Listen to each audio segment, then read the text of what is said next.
Olá, o Justiça Cidadã, um programa do Judiciário Maranhense, em parceria com a TV Assembleia, começa agora. Hoje a gente vai falar sobre o compromisso da ESMAM, a Escola Superior da Magistratura do Maranhão, com a formação de juízes e servidores mais éticos, íntegros e humanistas. E também saber o que mudou com o novo Código de Processo Civil nesses mais de 2 anos em vigor. Veja os destaques desta edição. O Ano do Servidor, o trabalho da ESMAM para fazer com que os mais de 5.000 trabalhadores do Judiciário Maranhense recebam de forma ainda mais eficiente o cidadão que procura a justiça. Uma história de sucesso. As metas superadas pela escola que promove a formação e o aperfeiçoamento de juízes há mais de 30 anos. A homenagem do Tribunal de Justiça aos 100 anos do curso de Direito da Universidade Federal do Maranhão. A sala de audiências concentradas inaugurada pelo Poder Judiciário, junto com salas de oficinas na Casa da Criança Menino Jesus. O quadro Fala aí, Juiz, esclarece situações na justiça nem sempre bem compreendida pela população. E quem vai responder as perguntas do público sobre direito de família é a juíza Lívia Maria da Graça Costa Aguiar. Você sabe o que é pronúncia? Pois saiba que no mundo jurídico tem outro significado. E isso é o que a gente vai mostrar no quadro Juridiquês de hoje. E o novo Código de Processo Civil? Mudou mesmo para melhor o andamento dos processos na Justiça, como prometia quando entrou em vigor no dia 18 de março de 2016? Quem vai opinar sobre esse assunto aqui no estúdio é o desembargador Paulo Welten, que já ministrou várias palestras sobre o novo CPC. Ele é o diretor da ESMAM e também vai explicar como é o trabalho da escola na formação de magistrados e servidores. E quem vai nos acompanhar nessa entrevista com o desembargador é a jornalista Irma Ellen. Tudo isso a partir de agora no Justiça Cidadã.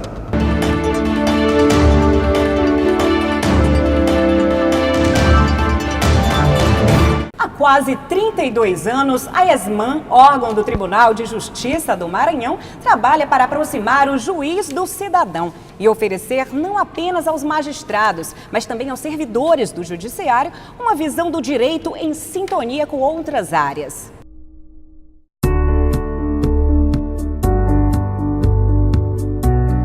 A Escola Superior da Magistratura do Estado do Maranhão foi fundada em 12 de novembro de 1986 pelo desembargador José Joaquim Ramos Filgueira.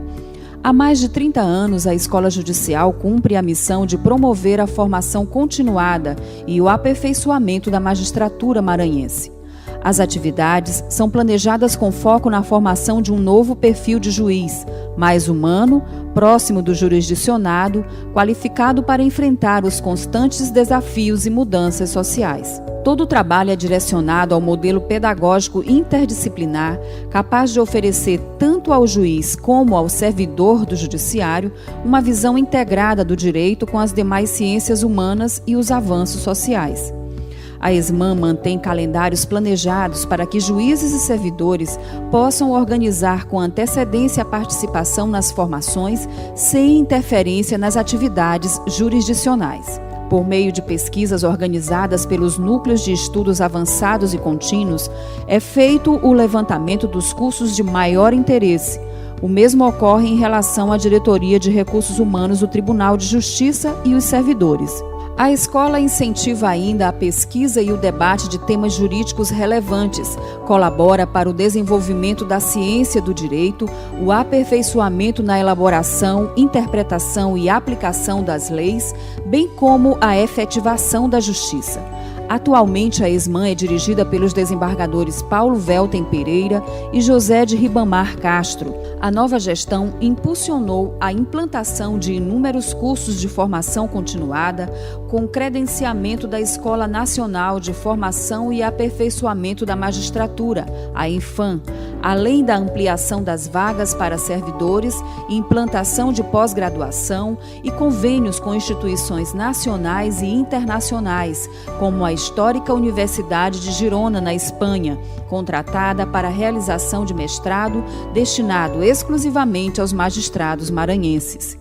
Outra inovação é o plano de identidade visual da ESMAN, com a criação de nova marca idealizada para difundir e aprimorar a comunicação institucional. O novo símbolo da escola tem como elementos principais a balança e o livro, que representam a justiça e o conhecimento. As adequações fortalecem a imagem de uma escola judicial aberta ao debate de temas de interesse da magistratura estadual, da comunidade e dos demais órgãos que compõem o sistema de justiça.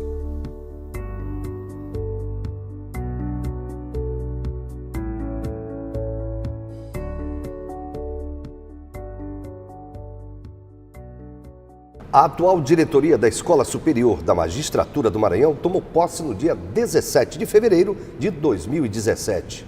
No ano passado, o relatório da escola registrou 145 atividades entre cursos, palestras e seminários jurídicos. Ao todo, foram ofertadas 6.062 vagas, o que resultou em 2.598 horas de aulas ministradas por 195 formadores locais e de renome nacional. O principal avanço foi na oferta de cursos para magistrados, com 1.915 vagas distribuídas em 45 cursos diferenciados. A escola ampliou de 45 para 139 a quantidade de horas-aulas por magistrado, o triplo do que é recomendado pela Infam, a Escola Nacional de Formação e Aperfeiçoamento de Magistrados. Pois é, Amanda. Olha, e ainda fechou o ano passado com 2.045 servidores capacitados em 75 cursos. Será que vai ser possível manter esse ritmo agora em 2018? Para responder, aliás, essa pergunta, eu entrevisto agora o desembargador Paulo Velter. Seja bem-vindo, desembargador. É um prazer todo meu, Eider, Amanda e a Irma. A satisfação de estar aqui com vocês no programa Justiça Cidadã, falando para o nosso público telespectador. Vai ser possível, então, a gente manter esse ritmo? Olha, a expectativa nossa é grande, né? A ESMAN hoje tem um corpo de servidores altamente qualificado, então esse corpo hoje está totalmente comprometido e voltado para essa missão que é de criar competências, né? Criar competências na formação de juízes e na capacitação de servidores. É importante se dizer para o público que a Escola Superior da Magistratura, em que pese ter esse nome em apelo à tradição, ela na verdade não é uma escola voltada apenas para a formação de juízes. A partir da emenda constitucional número 45 de 2004, ela tem ampliado as suas funções, já que ela agora também é responsável pela capacitação de servidores do Poder Judiciário. Então, na verdade, é a Escola Judicial do Maranhão que qualifica o seu corpo de servidores de um modo geral, juízes e servidores. Desembargador Velter, o senhor definiu esse ano de 2018 como o ano do servidor. Quais são os principais planos voltados para os servidores e também para os juízes? Nós temos novidades importantes, né? Temos feito, além da programação normal, que já foi divulgada desde dezembro do ano passado, então hoje o nosso público ele tem como se preparar e se organizar para fazer esses cursos de capacitação, e nós estamos trazendo aí uma novidade muito grande em EAD. O ensino à distância hoje, vamos dizer assim, é a nossa menina dos olhos, né? A gente sabe que o Maranhão, pelas suas dimensões geográficas, ele precisa de uma interação maior, né? De uma facilitação nessa comunicação com o seu corpo de servidores. E o servidor que está lá no interior, muitas vezes distante, e que tem dificuldade de se deslocar para a capital, ele é melhor atendido nesses cursos que são feitos por meio dessa nova metodologia, uma metodologia moderna, de ensino à distância, né? Que hoje é curioso também pontuar a contratação de um curso, a preparação de um curso, contratação de professores, quando se faz no ensino presencial, fica em média 50% mais cara que a contratação e a formatação de um curso em EAD. E nada obstante isso, o curso em EAD ele alcança um público muito maior. Então nós temos o quê? Um curso que ele é menos custoso, mais barato, portanto, e que alcança um público muito maior. Portanto, você tem aí um quadro de economia aliada com eficiência, né? Com certeza, o poder, né, da tecnologia, das mídias sociais. Sim, que a gente tem que aproveitar, né? Está aproximando também. Sim, sem dúvida. O cidadão que está lá do outro sem lado. Sem dúvida nenhuma. Desembargador, são 20 cursos, né, de formação continuada para magistrados. credenciados junto à Escola Nacional, né? Qual a importância disso? Quais os temas que estão sendo mais abordados junto à magistratura? E quanto aos servidores, como é que é feito esse credenciamento? Maravilha, olha, muito boa pergunta da Irma. O credenciamento de cursos é também uma novidade na realidade da Escola Superior da Magistratura. Desde a gestão do desembargador Jamil, que foi o meu colega antecessor, na época eu era o seu vice-diretor, a gente se preocupou muito com a questão da preparação dos projetos de curso.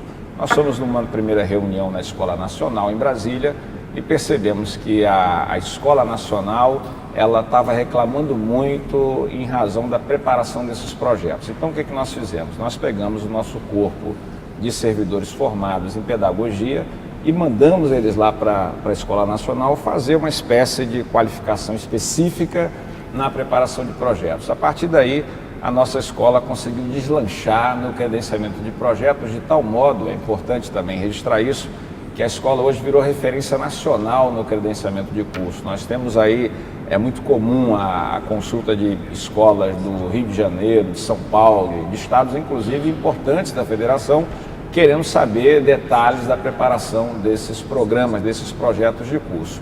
A importância da preparação desses projetos é porque permite que o juiz ele já saiba de antemão qual é o formato do curso que vai ser desenvolvido para ele. E aquele que é contratado também para ministrar o curso, ele sabe qual é a técnica que ele vai ter que utilizar. E a Escola Nacional, ela tem prestigiado muito essa metodologia ativa de ensinagem, como se chama, né?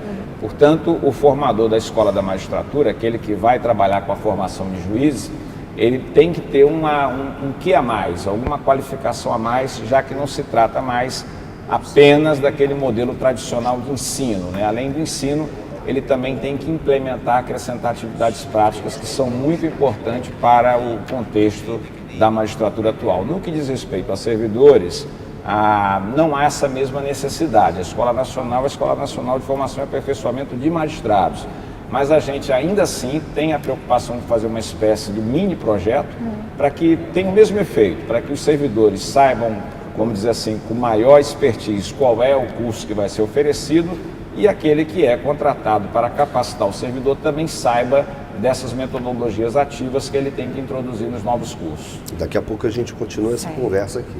Maravilha. Daqui a pouco também a gente vai falar sobre outros eventos apoiados pela ESMAN e sobre o aperfeiçoamento de juízes em universidades da Europa. Para se informar, reclamar, sugerir ou elogiar os serviços da Justiça do Maranhão, você pode ligar para o 0800 707 1581 e falar com o Telejudiciário. O horário de atendimento é de segunda a sexta, das 8 da manhã às 6 da tarde. Pode ligar. 0800 707 1581.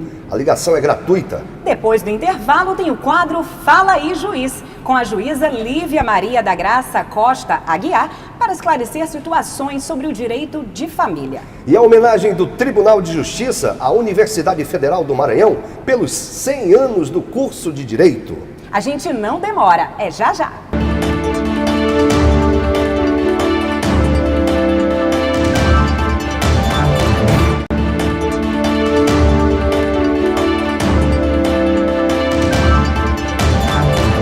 Estamos de volta com o Justiça Cidadã, um programa produzido pelo Judiciário do Maranhão em parceria com a TV Assembleia. Hoje a gente conversa com o diretor da Escola Superior da Magistratura do Maranhão, desembargador Paulo Velten. E também a participação da jornalista Irma Ellen. O curso de Direito da Universidade Federal do Maranhão completou 100 anos, agora em 2018, e o Tribunal de Justiça prestou uma homenagem. O Tribunal de Justiça do Maranhão realizou uma cerimônia de homenagem pela passagem dos 100 anos de criação do curso de Direito da Universidade Federal, com a participação de desembargadores, juízes, professores da UFMA, diretores e servidores do tribunal, além de convidados. A reitora da universidade, Nair Portela, agradeceu ao Tribunal de Justiça pelo reconhecimento e recebeu a placa de homenagem entregue pelo presidente da Corte, desembargador José Joaquim Figueiredo dos Anjos. É uma grande importância, essa homenagem que a universidade recebe pelos 100 anos do curso de Direito, é o reconhecimento do trabalho efetivo de uma instituição que se dedica à formação de profissionais, ao desenvolvimento da pesquisa, à valorização da cultura do nosso Estado e também do nosso país. E esse reconhecimento do tribunal, que tem uma grande parte dos seus membros formados na nossa universidade, é para nós um reconhecimento ímpar, de grande importância, de grande relevância e histórico para a nossa instituição. O desembargador Froy Sobrinho, autor da proposição da homenagem, destacou as inúmeras parcerias realizadas entre o tribunal e a UFMA, responsável pela formação de muitos que passaram ou fazem parte atualmente da corte. A homenagem é justa porque tanto a parte de docentes e a parte de discentes da Universidade Federal e do curso de Direito se confunde a história do tribunal, né? E nós somos parceiros em inúmeros convênios para pesquisa e extensão e em pós-graduação, em mestrado, em doutorado, com a própria Faculdade de Direito. O presidente Joaquim Figueiredo exaltou a data histórica tanto para a universidade quanto para o tribunal. É um marco indelével para o Tribunal de Justiça do Maranhão, uma vez que nós estamos a homenagear os 100 anos do curso de Direito e nós fizemos questão, quando da proposição do eminente desembargador Froy Sobrinho, também subscrevermos e dizermos que a satisfação não era somente do desembargador Froy na proposta, mas era do todo o pleno do Tribunal de Justiça, até porque membros desta casa, quase sua maioria, foram alunos da UFMA. Depois do evento, o autor da homenagem entregou à reitora da UFMA um exemplar do livro Direitos Humanos e Execução Penal, estudos em homenagem ao desembargador José de Ribamar Froy Sobrinho, organizado por Márcio Teixeira, Ariston Apoliano Júnior e Marcelo de Carvalho Lima. São 32 articulistas que fizeram menção a direitos humanos em várias áreas e faz parte dessa semana que nós estamos comemorando o centenário do curso de Direito. Nunca é demais para dar parabéns à UFMA pelos 100 anos do curso de Direito. E por falar em curso, o Tribunal de Justiça, por intermédio da ISMAN, assinou um contrato com a Universidade de Girona, na Espanha, para um curso de mestrado para magistrados, assim como um convênio com a Universidade de Palermo, na Itália. Esse já é agora em junho. Eu queria saber se o senhor podia falar sobre essas iniciativas da ISMAN, desembargador Welter, sobre esses cursos com essas universidades. Tal como a gente faz na preparação dos cursos, a gente, na verdade, atende a demanda dos juízes, né? Então, os juízes já têm uma demanda antiga de fazerem as suas extensões, as suas pesquisas e as suas pós-graduações fora do Brasil e também em nível nacional. Essas parcerias são parcerias importantíssimas, todas elas são formadas em razão de experiências realizadas em outros estados. Por exemplo, esse mestrado de Girona, ele já está em funcionamento já há mais ou menos uns 2 anos, em parceria feita com o Tribunal de Justiça do Mato Grosso do Sul. Tem sido uma parceria muito exitosa. Nós vamos tratar de um tema importantíssimo, que é o processo penal e o garantismo jurídico, com professores de renome como Michele Tarufo e tantos outros que, sem dúvida nenhuma, vão acrescentar na formação do juiz. Eu costumo dizer que o magistrado do século XXI é um magistrado que tem que estar qualificado para os grandes desafios. E os desafios do tempo moderno são sempre desafios novos, que muitas vezes precisam de uma qualificação especial e permanente. Essa reciclagem o compromisso, né? Esse é o nosso compromisso, né? É fornecer para o juiz o que nós temos, vamos dizer assim, de melhor, aquilo que é o estado da arte hoje em termos de direito e de formação profissional. É um novo perfil, não é, desembargador, da magistratura? Sem dúvida, a gente tem hoje uma magistratura, como eu falava, qualificada e comprometida com esse novo momento que a gente vive, né? Esse momento que é um momento, é bom que se diga também, de consolidação das instituições democráticas. Então, quando a gente chega nessa fase de consolidação das instituições democráticas, o Poder Judiciário assume um papel central.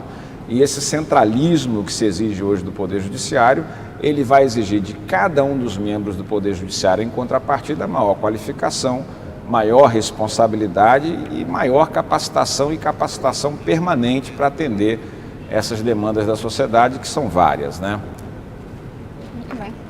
Desembargador, voltando a falar da educação à distância, que o senhor citou ainda há pouco, que isso representa uma economia não só de recurso, mas também de tempo, né, que a ESMAN tem lançado mão, através do seu núcleo de educação à distância, para atingir o maior número possível de servidores, né? A gente tem um estado com extensões imensas, né, de difícil acesso muitas vezes, e atingir cerca de 5.000 servidores com formação de forma equitativa e contínua não deve ser fácil.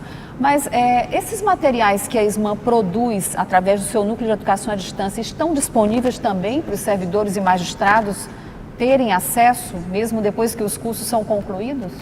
Maravilha, obrigado pela pergunta, Irma. É uma oportunidade a mais para esclarecer que sim. Esses cursos hoje eles estão à disposição na nossa base de dados. Quem tiver interesse de conhecer o servidor e o nosso magistrado, ele entra lá no site do Tribunal de Justiça, tem um link da Escola Superior da Magistratura e lá ele vai verificar as mídias disponíveis. Então, isso tudo está à disposição do juiz, ele pode fazer, e do servidor também, ele pode fazer esse curso a qualquer momento, no conforto do seu lar, de acordo com a sua própria programação e, portanto, é mais uma opção de qualificação profissional. Como é que o servidor faz para se inscrever nesses cursos? Ele tem uma senha de acesso que ele adquire através do próprio sistema e é fácil, a partir daí ele tem, com a própria matrícula dele aliada a essa senha, ele tem acesso e ele pode assistir isso no conforto do seu lar a qualquer momento. Desembargador Paulo Velten, a ESMAN tem realizado diversos eventos durante o ano que somam milhares de participantes. Que tipos de valores esses eventos agregam? Formar competência, Amanda. A nossa grande missão é essa. Quando a gente fala formar competência no mais amplo sentido. Um juiz qualificado, um servidor preparado para atender o público, a expectativa do público, que é uma expectativa cada vez mais crescente. A sociedade brasileira, ela deposita fé e esperança no Poder Judiciário. E a gente tem um compromisso de não decepcionar essa sociedade. Para isso, a gente tem que estar em condições de dar resposta. E resposta que é exigida de forma cada vez mais qualificada e em menor tempo. Então, quando a gente fala em formar competência, é ter um juiz, é ter um servidor ágil na resposta, né? Capaz de dar aquela resposta no tempo em que a sociedade espera e a melhor resposta possível. Que, aliás, é um próprio projeto também no Tribunal de Justiça, da Diretoria de Recursos Humanos, que está trabalhando nesse sentido. É muito importante que a sociedade compreenda, Amanda, que a escola, ela não tem um desenvolvimento estanque, ela trabalha formando competências em parceria com todo o sistema de justiça e notadamente com o Poder Judiciário e com o Tribunal de Justiça. E é por isso que se diz que é uma escola judicial, né?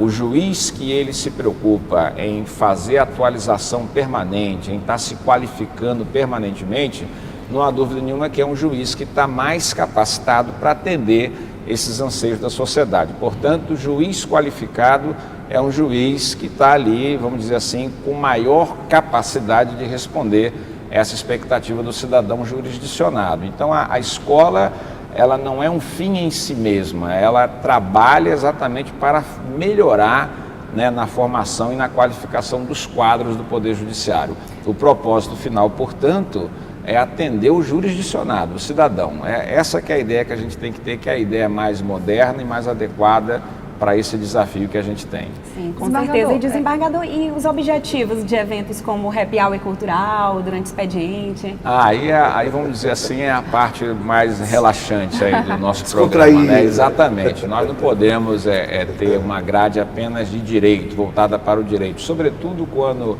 os desafios da vida moderna, eles são desafios interdisciplinares, né? Então é sempre bom que o magistrado tenha a oportunidade também de ir lá na escola ouvir e debater temas dos mais variados assuntos e mais variadas especialidades. Sobretudo também vale destacar que a gente com esses programas, como é o caso desse Happy Hour cultural, né, das nossas jornadas, como durante o expediente, é fazer com que a escola também ela seja um local de encontro, né? Sim. Nós, juízes e servidores, sempre muito atarefados nos nossos afazeres, acabamos muitas vezes nos isolando. Então, quando a gente dá essa oportunidade da gente ter um local de encontro, para debater temas importantes, mas não necessariamente jurídicos, acaba que a gente cria também aí um ambiente propício para a reunião e a troca do diálogo, né? Ok. E a gente dá uma paradinha porque é hora do quadro Fala aí, Juiz. Hoje, quem esclarece situações sobre direito de família é a juíza auxiliar da capital, Lívia Maria da Graça Costa Aguiar. O direito de família é o ramo do direito que trata das normas jurídicas relacionadas com a estrutura, organização e proteção da família. Trata também das relações familiares e das obrigações e direitos decorrentes dessas relações, ou seja, regula e estabelece as normas de convivência familiar. Fala aí, juiz! Eu queria saber, quando um casal se separa, há alguma situação em que é a mulher que paga a pensão para o ex-marido? Janaína, existe sim a possibilidade. Se o caso que o homem comprovar que ele saiu do mercado de trabalho para ficar só com a guarda dos filhos, ou então ficar tomando conta dos afazeres domésticos, ele abriu mão desse mercado laboral dele, ele sim pode ser detentor do direito de pensão. Existe o segundo caso, que também ele pode ter uma doença incapacitante, ele pode não ser incapacitado para o trabalho, dependente econômico da mulher durante o casamento. Se ele conseguir comprovar para a justiça que ele precisa da pensão para se manter, sobreviver, após o encerramento do casamento, aí sim ele será detentor também do direito de alimentos. E a terceira opção, que é mais corriqueiro, quando o homem fica com a guarda dos filhos. Nesse caso, a pensão não é dirigida a ele, e sim aos filhos menores, e ele, como representante legal dos filhos, ficará responsável pela aplicação desses recursos para o bem das suas crianças, dos seus filhos, crianças ou adolescentes. Quando a família se divorcia, é obrigado os filhos ficar cada uma semana com o pai ou uma semana com a mãe? Gilmar, não é obrigado que a criança passe uma semana com a mãe e na outra semana com o pai. Isso se trata do Instituto da Guarda Alternada. Normalmente a guarda hoje em dia é compartilhada, como diz o novo Código de Processo Civil. Mas a criança pode passar a semana com um dos pais, né, e passar o final de semana com o outro. E também a metade das férias escolares, os feriados. O importante é que essa criança, mesmo após a separação, ela não se prive da convivência com os pais. Muito embora tenha acabado o casamento, mas tanto o pai quanto a mãe, ele tem a obrigação de prestar atenção, cuidado e zelo pelas suas crianças. Corregedoria Geral da Justiça do Maranhão. E você, tem alguma dúvida sobre serviços e atividades do Judiciário? Envie uma mensagem para a gente pelo WhatsApp 988804461. A informação que você precisa pode estar no próximo programa. No próximo bloco, o quadro Juridiquês vai explicar o que é a pronúncia no mundo jurídico. A nova sala de audiências concentradas e as salas de oficinas inauguradas pelo Poder Judiciário na Casa da Criança Menino Jesus. E o desembargador Paulo Velo vai fazer um balanço dos 2 anos em vigor do novo Código de Processo Civil. Será que a mudança foi boa mesmo? Aguarde aí que você vai saber já já.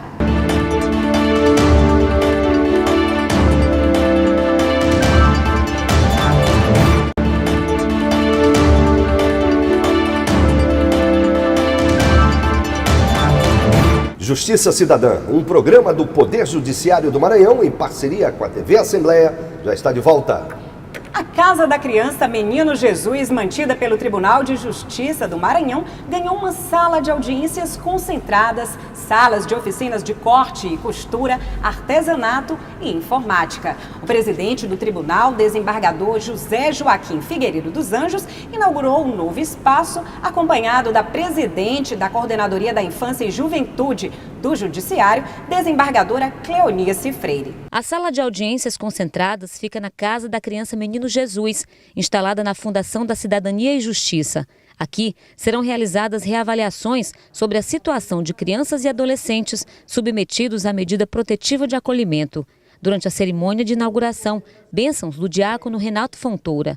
O presidente do Tribunal de Justiça do Maranhão, desembargador José Joaquim, destacou a importância do espaço. Faltava-nos ainda nós inaugurarmos nesta Casa da Criança uma sala de audiência concentrada, que é essa que nós estamos, e mais 2 de ensino profissionalizante para os pais, crianças e adolescentes. Então hoje o TJ cumpre mais uma vez com a sua missão institucional. A realização de audiências concentradas atende a recomendações do CNJ, Conselho Nacional de Justiça. E nesse caso, o TJ Maranhão foi além, porque nesse mesmo espaço vai oferecer 3 cursos profissionalizantes: artesanato, informática e corte e costura. As oficinas ficam no próprio anexo e serão oferecidas tanto aos adolescentes internos quanto aos pais que tiverem interesse.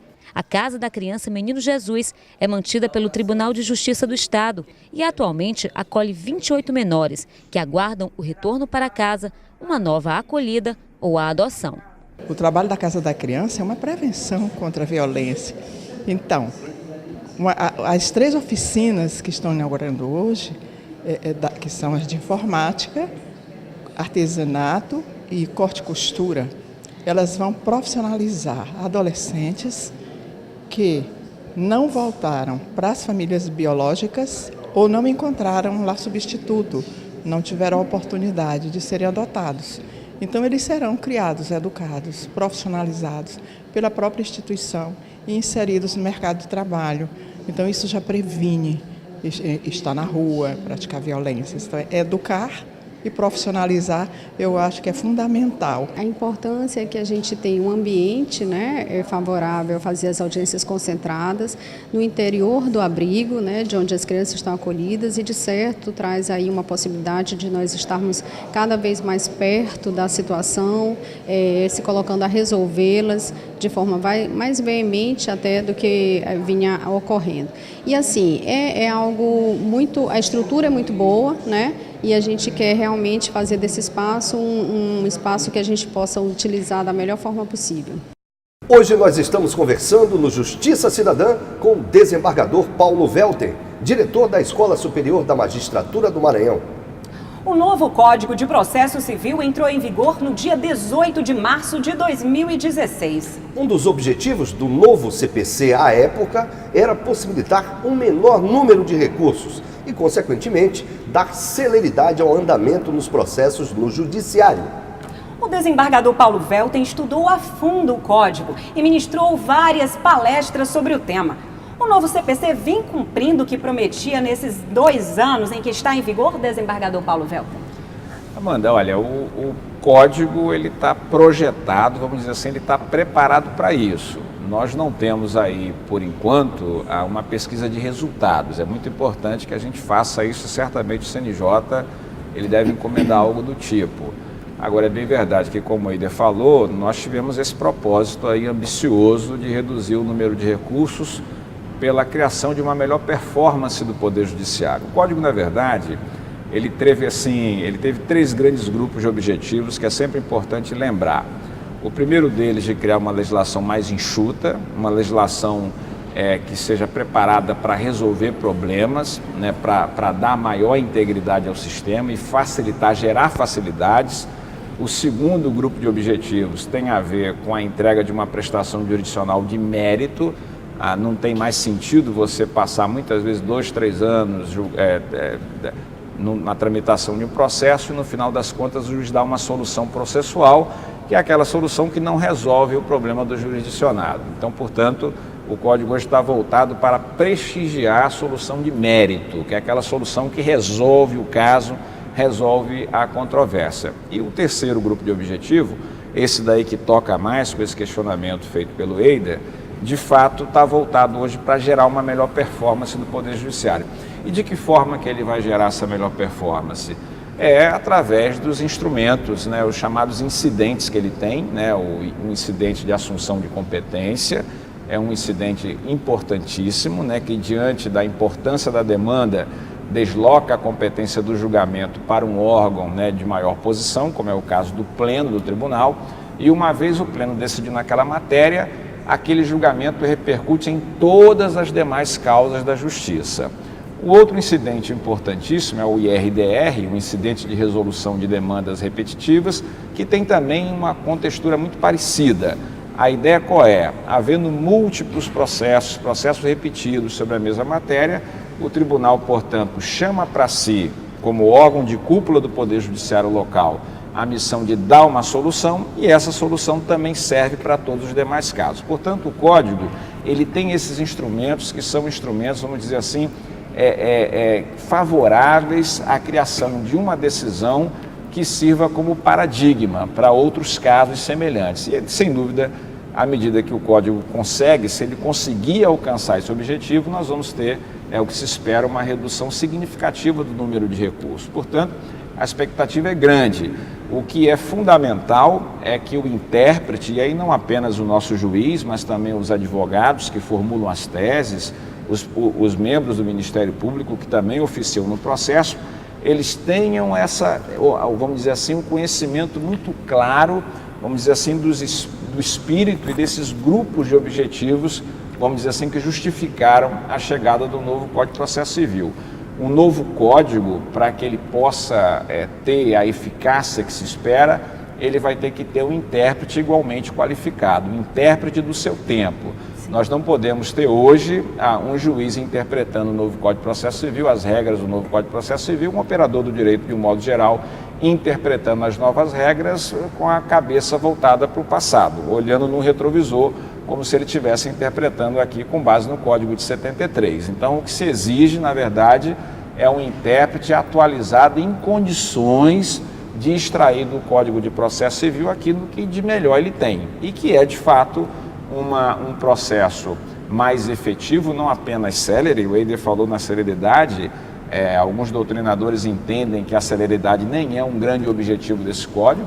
Ele, na verdade, está voltado para uma solução mais segura, mais efetiva e, portanto, uma solução mais dialogada com os atores do processo. Sim, e aí se fala também na ideia de contraditório expandido, né, aquele contraditório que se faz com a participação mais efetiva dos sujeitos parciais do processo, o juiz atuando em cooperação com as partes, né, através dos seus advogados. Portanto, e as partes aí assumem um protagonismo nunca visto antes. Muito importante, né? No código. Esse código, ele é um código que ele tem o propósito de fazer com que o processo civil brasileiro ele deixe de ser apenas um processo dialético e seja um processo dialógico, ou seja, como resultado do diálogo judicial que deve existir entre o Estado juiz e aqueles que são sujeitos parciais do processo. O código é bom, ele tem falhas, ele deixou de avançar em pontos importantes. É isso que eu queria lhe perguntar, já houve alguma discussão, algum evento que acontecesse dentro do judiciário para discutir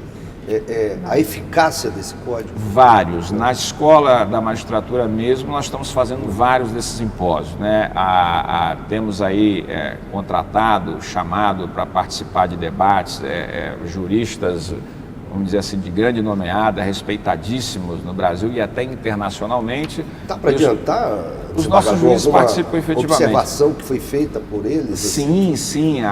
Quando a gente tem esse debate com os membros da academia, a grande vantagem que tem é que nós temos aqueles que muitas vezes têm concepções teóricas da lei e na troca com aqueles que têm a aplicação prática no dia a dia. Então, esse debate acaba sendo um debate muito enriquecedor. Os nossos juízes trazem para a sala de aula, trazem para o ambiente acadêmico aquilo que eles olham na prática no seu dia a dia, né? Olha, essa medida aqui, ela não poderia ser melhor desenvolvida se nós tivéssemos uma lei que tendesse mais para isso. Quando eu falo, por exemplo, de pontos que nós poderemos ter, vamos dizer assim, desenvolvido mais, de forma mais efetiva no novo código.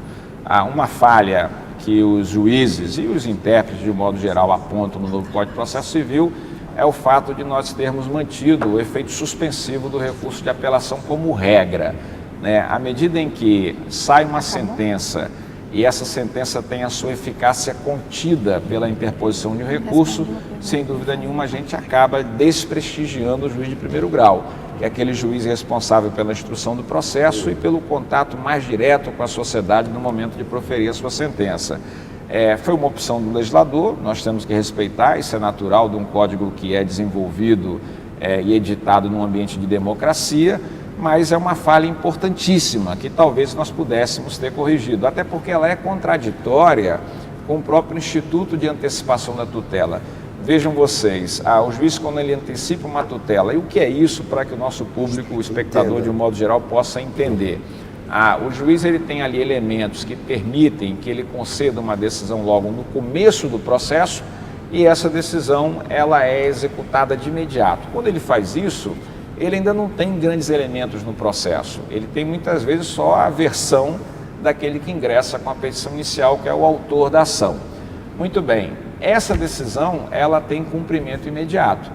Todavia, aquela decisão que é fruto de uma instrução demorada, onde o juiz já tem mais elementos, ele ouve testemunhas, ele analisa documentos, essa decisão, contudo, ela não tem a sua eficácia imediata, na medida em que essa eficácia pode ser suspensa por meio da interposição de um recurso. Então, são esses pontos contraditórios, né, e paradoxais da nossa lei, mas que certamente a doutrina vai ajudar, a jurisprudência também, a identificar esses pontos e dar sempre aquela interpretação que seja mais adequada para, vamos dizer assim, a efetividade da justiça. O que é importante, isso eu digo sempre, o momento de questionar se a lei é boa ou não é boa já passou. O momento agora é da gente conhecer a lei, debater o que está no novo Código de Processo Civil e tentar extrair dali aquilo que é melhor para o nosso jurisdicionado. Ok. E o quadro Juridiquês traz hoje o significado da pronúncia, não a forma que a gente fala, mas a do mundo jurídico. Veja aí. Juridiquês. Vamos entender o conceito do termo jurídico pronúncia, utilizado no direito criminal. A pronúncia é uma decisão interlocutória, ou seja, quando o juiz decide a questão sem dar uma solução final, que remete os autos ao tribunal do júri, submetendo o acusado a julgamento popular. É considerada de natureza mista, pois encerra a primeira fase do procedimento do júri, que é a fase de formação da culpa, dando início à segunda fase, a preparação do plenário.